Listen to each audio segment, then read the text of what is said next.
A peste negra e suas consequências no conhecimento e prática médicas.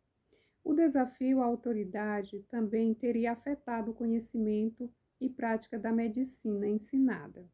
Os doutores baseavam-se seu conhecimento médico primariamente no trabalho do médico romano Galeno, bem como em Hipócrates e Aristóteles.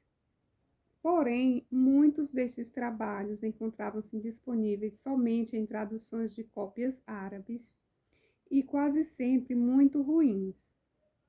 Ainda assim, os trabalhos que possuíam teriam sido empregados da melhor maneira possível, de forma que o estudioso Jeffrey Sigman destaca.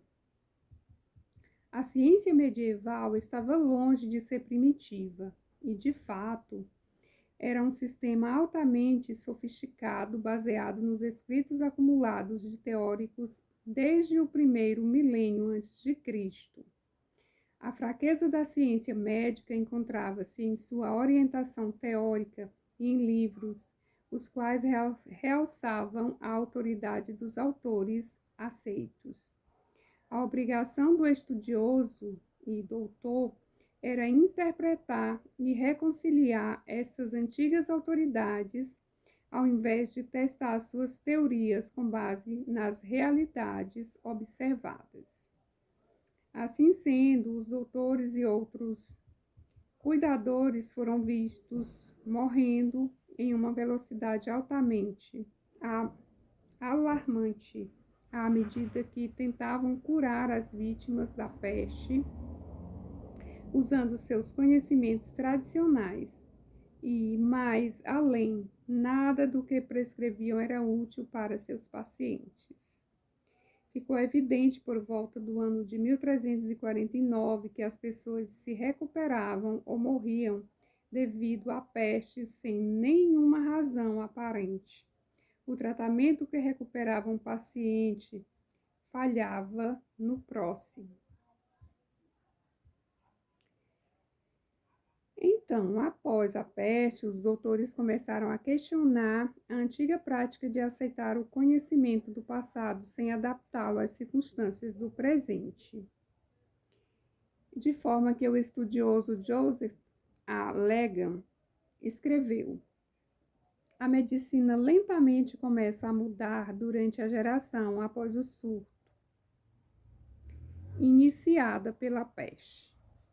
Muitos teóricos médicos importantes pereceram pela doença, o que abriu a disciplina para novas ideias. Uma segunda causa para a mudança foi que, enquanto a medicina baseada na universidade fracassou, as pessoas começaram a se voltar para os cirurgiões mais práticos.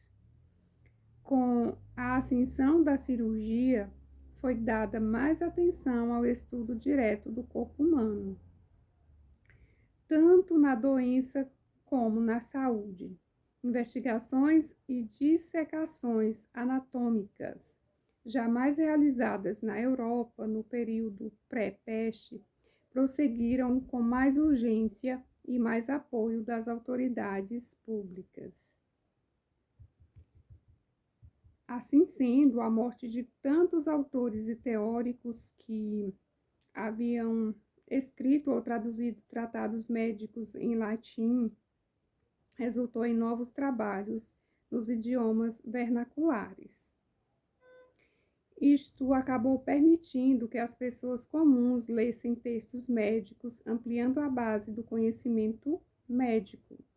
Mais à frente, os hospitais evoluíram para instituições bastante semelhantes aos dos dias atuais. Anteriormente eram usados somente para isolar as pessoas doentes e, após a peste, tornaram-se centros de tratamento com um grau mais elevado de limpeza e atenção aos cuidados do paciente. A partir deste contexto, houve mudança na atitude religiosa. Os doutores e os teóricos não foram os únicos cuja autoridade foi desafiada pela peste.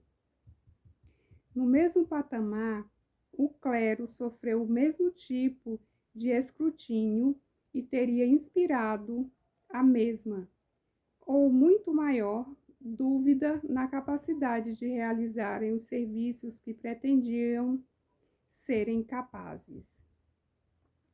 Frades, monges, sacerdotes e monjas morriam tão facilmente quanto qualquer pessoa. Em algumas regiões, os serviços religiosos simplesmente deixaram de existir por falta de quem os pudesse pôr em prática. E além do mais, talismãs e amuletos comprados para proteção, os atos religiosos em que compareciam, as procissões em que tomaram parte, orações e jejuns, todos estes nada fizeram para impedir a disseminação da peste, e em alguns casos até a encorajava. Dessa forma, como ninguém sabia a causa da peste, atribuíram-na ao sobrenatural, como uma suposta bruxaria dos judeus e especificamente a fúria de Deus devido aos pecados do ser humano. Os que morreram de peste eram suspeitos de alguma falta de fé pessoal. E mais ainda, ficava claro que o mesmo clero que os condenava morria da mesma doença e da mesma maneira. Os escândalos dentro da igreja e o extravagante estilo de vida de muitos clérigos, combinados com a crescente mortalidade pelo mal, acabaram gerando generalizada desconfiança na visão e autoridade da igreja. Gostaram do conteúdo? Então curtam o vídeo, se inscreva no canal. Até mais!